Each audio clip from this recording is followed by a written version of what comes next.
The Weston-super-Mare Lodge affair. Well, sadly, there's no longer a Theosophical lodge in Weston-super-Mare, and I think by now it's slipped from consciousness of Theosophists that a lodge ever existed there. The lodge's problems stemmed from an over-optimistic expectation of inheritance from the will of a Mrs. A.R. Winter.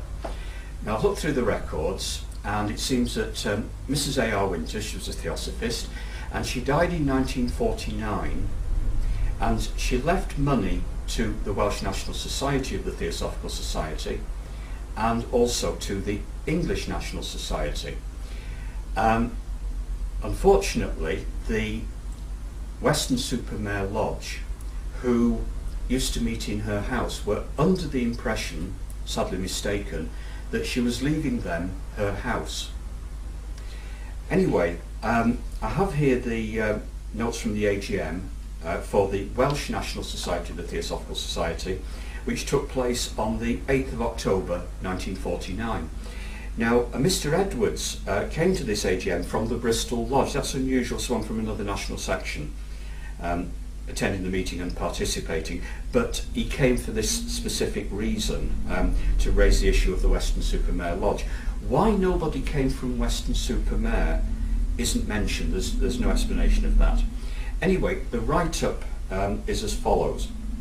A member of Bristol Lodge, Mr. Edwards, then asked permission to give the circumstances in which Weston-super-Mare Lodge found itself due to its association with the late Mrs. Winter. This was, briefly, that the lodge had now lost the use of the room in Mrs. Winter's house, which had been used by them for meetings, due, it was thought, to a snag in the lease.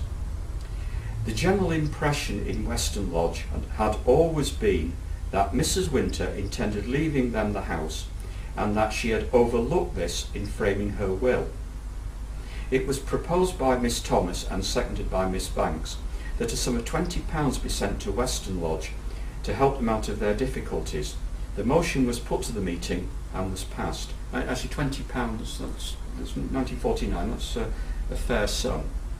Anyway, I have here the meeting's AGM notes for the following year, and this took place on the 7th of October 1950, and there was a considerable change in attitude.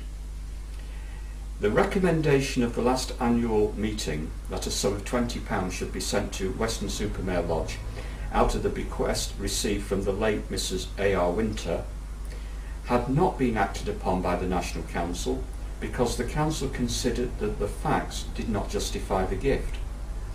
Mrs. Winter's executrix had stated that Mrs. Winter had not intention of leaving anything to Weston Lodge, in addition to which the English section had also benefited under Mrs. Winter's will, but had made no offer of help to Weston owing to the state of the lodge, which was suffering from disintegration. And sadly, as I understand it, the Weston-super-Mare Lodge disappeared from the scene shortly after this.